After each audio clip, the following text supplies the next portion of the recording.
ہر انسان چاہتا ہے کہ اس کا گھر سکون کا مقام ہو، جہاں محبت ہو، برکت ہو، خوشی ہو اور جنت جیسا ماحول ہو۔ لیکن کیا آپ نے کبھی سوچا ہے کہ کچھ گھروں میں ہر وقت لڑائیاں، بیماریاں، پریشانیاں اور تنگ دستی کیوں ہوتی ہے؟ اکثر یہ سب کچھ نظر بد اور حسد کی وجہ سے ہوتا ہے۔ آج کی ویڈیو میں ہم جانیں گے وہ 8 طاقتور اسلامی طریقے جن سے ہم اپنے گھر کو نہ صرف نظر بد اور حسد سے بچا سکتے ہیں بلکہ اسے ایک جنت جیسا بنا سکتے ہیں۔ تو ویڈیو کو آخر تک ضرور دیکھیں کیونکہ یہ ویڈیو صرف معلومات نہیں، آپ کے گھر کی حفاظت کا ذریعہ بن سکتی ہے۔ تو سب سے پہلا پوائنٹ ہے روزانہ سورہ فلق اور سورہ ناس پڑھیں۔ یہ دونوں صورتیں نبی صلی اللہ علیہ وآلہ وسلم نے خاص طور پر نظر بد، جادو اور حسد سے بچاؤ کے لیے سکھائی ہیں۔ صبح اور شام اپنے بچوں اور گھر والوں پر ضرور دم کریں۔ پوائنٹ نمبر 2 ہے گھر میں اذان دیں۔ جہاں اذان کی آواز گونجتی ہے وہاں شیطان نہیں ٹکتا۔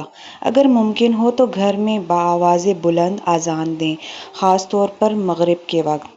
پوائنٹ نمبر 3 ہے حسد سے بچنے کے لیے دل کو صاف رکھیں۔ دوسروں کی نعمتوں پر جلنے کے بجائے شکر ادا کریں۔ حسد سب سے پہلے حسد کرنے والے کو جلاتا ہے۔ پوائنٹ نمبر 4 ہے اپنے گھر کی چیزوں کی نمائش کو کم کریں۔ اپنے گھر کے ہر کونے کی ویڈیوز، قیمتی چیزیں یا بچوں کی کامیابیاں بار بار سوشل میڈیا پر ڈالنا نظر بد کو دعوت دیتا ہے۔ پوائنٹ نمبر 5 ہے درود شریف کی کثرت کریں۔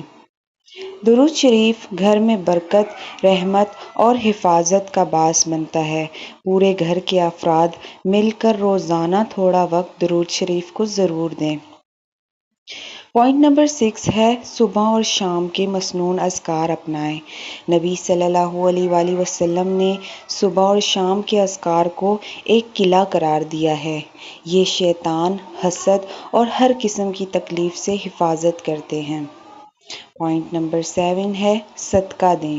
صدقہ نہ صرف مصیبتوں کو ٹالتا ہے بلکہ حسد، نظر بد اور بیماریوں سے بھی بچاتا ہے۔ گھر میں چھوٹی چھوٹی رقم بھی روز صدقے میں دینا عادت بنائیں۔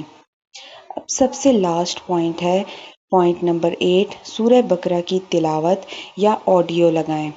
نبی کریم صلی اللہ علیہ وآلہ وسلم نے فرمایا، جس گھر میں سورہ بقرہ پڑھی جائے وہاں شیطان داخل نہیں ہوتا۔ ہفتے میں کم از کم ایک بار سورہ بقرہ سنیں یا پڑھیں۔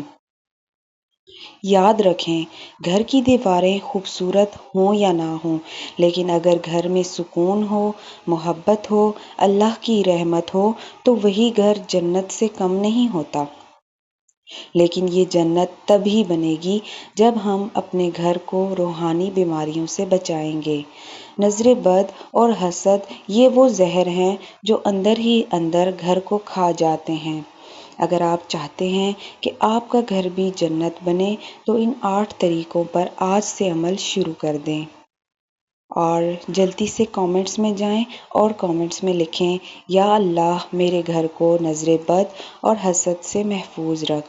ویڈیو کو شیئر کریں تاکہ یہ پیغام ہر اس گھر تک پہنچے جو تکلیف میں ہے اور جنت بننے کا منتظر ہے۔ اللہ آپ کے گھروں کو برکت، محبت اور حفاظت عطا فرمائے۔ آمین۔